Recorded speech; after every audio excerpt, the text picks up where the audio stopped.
Good morning and welcome to a new day and a new morning. এই ভিউটা হচ্ছে বন্দে ভারত থেকে একটা সুন্দর ভিউ। আমরা হচ্ছে 5:50 হাওড়া থেকে ছাড়া হাওড়া টু এনজেপিতে উঠেছি। কেন, কী জন্য, সেটা আস্তে আস্তে বলছি। আপাতত এই সকাল, এই ভিউ, উফ, একটা অন্যরকম এক্সপিরিয়েন্স। উঠতে আমাদেরকে দ্য টাইমস আমাদের একটা পেপার দিয়েছিল, ইংলিশ পেপার।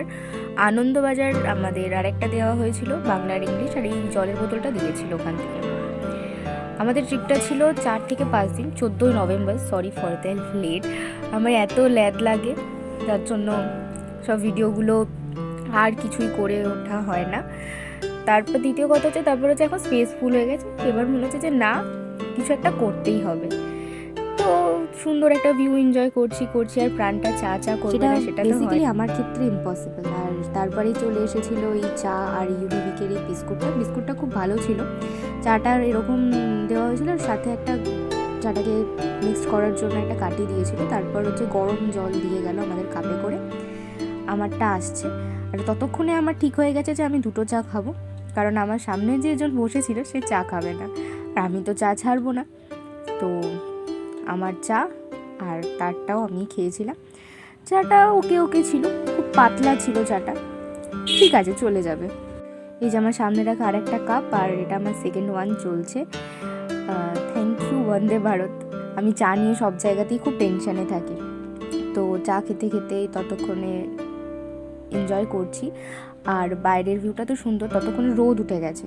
আসলে আমাদের এই ট্রিপটা ছিল যে একটা এডুকেশনাল ট্যুর ছিল, অনেকজন মিলে যাওয়া, 40 থেকে 42 জন মিলে আমরা গেছিলাম। প্রথমে যাওয়ার সময় ভাবছিলাম হয়তো তেমন কিছু মজা হবে না, আমি একটু ঘুমাবো, কারণ এত সকাল। এবার 3:30টার সময় উঠে আমি স্নান টান করে রেডি হই। তারপর আমাদের একটা টাইমিং দেওয়া হয়েছিল, তখন হাওড়া স্টেশনে পৌঁছাতে হয়। তো আর কিছু হয়নি, এরপর আমাদেরকে ব্রেকফাস্ট দিয়েছিল। ব্রেকফাস্টে ছিল হচ্ছে গিয়ে অমলেট, ফ্রেঞ্চ ফ্রাইস, আলু ভাজাটা আমার মোটেই ভাল লাগেনি, আর তার সাথে ছিল 2 পিস ব্রাউন ব্রেড। প্যাকেটটা আমি এখানে খুলতে পারছিলাম না, এক হাতে ফোনটা ধরা ছিল, সো প্যাকেটটা খোলা যাচ্ছিল না।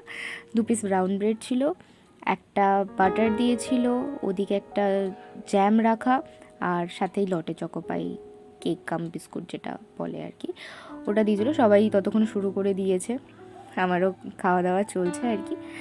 তো ওকে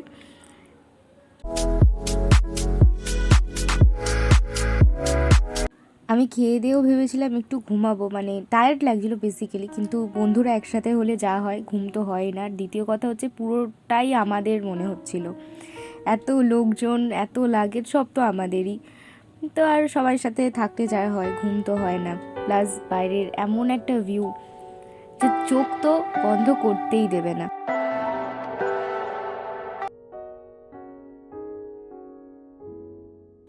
এইটুকু সময়ের মাঝে আর কী করিনি আমরা, লুডো খেলেছি, গান করেছি, লাফালাফি করেছি, 4বার চায়ের অর্ডার দিয়ে এসেছি, সব করে ফেলেছি, যেন আমাদেরই ঘর, আমাদেরই বাড়ি, আমাদেরকেই থাকতে দেওয়া হয়েছে। কারণ ওখানে বাইরের কেউ ছিলই না, এখানে সবাই একবারের জন্য হইচই করে উঠেছিল। গোটা কম্পার্টমেন্ট যে কজন রেস্ট নেবে ভেবেছিল তারাও পাগল হয়ে গেছিলো, কারণটা দেখাই যাচ্ছে, বোঝাই যাচ্ছে যে কেন বলছি।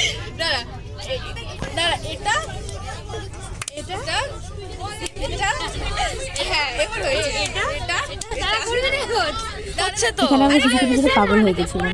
আমরা আপাতত এনজেপি নামবো, তারপর ওখান থেকে আমাদের গাড়ি বলা আছে। এই জায়গায় আমাদেরকে চলে আসতে বলেছিল, কারণ লাঞ্চ এসে যাবে। লাঞ্চে এসেছিল ভাত, ডাল, চিকেন, মিষ্টি দই, আর এটা একটা সবজি ছিল, কিছু একটা মিক্সচার টাইপের, জানি না কি জিনিসটা ছিল, কিন্তু ভালো লেগেছে। আর এটা ছিল রুটি, আর চিকেন আমি খাই না, সেটা আমি দিয়ে দেবো। বাকি আরও কিছুদিন আমরা এখানে আছি, আরও অনেক মজা করতে চলেছি, যেটা পরের পার্টে আসছে। অ্যাকচুয়ালি ভিডিওটা অনেক বড় হয়ে যাচ্ছে, এই জন্য এটাকে ছোটো করতে হবে। সো দেখা হচ্ছে নেক্সট পার্টে। Please wait for the next video. Thank you.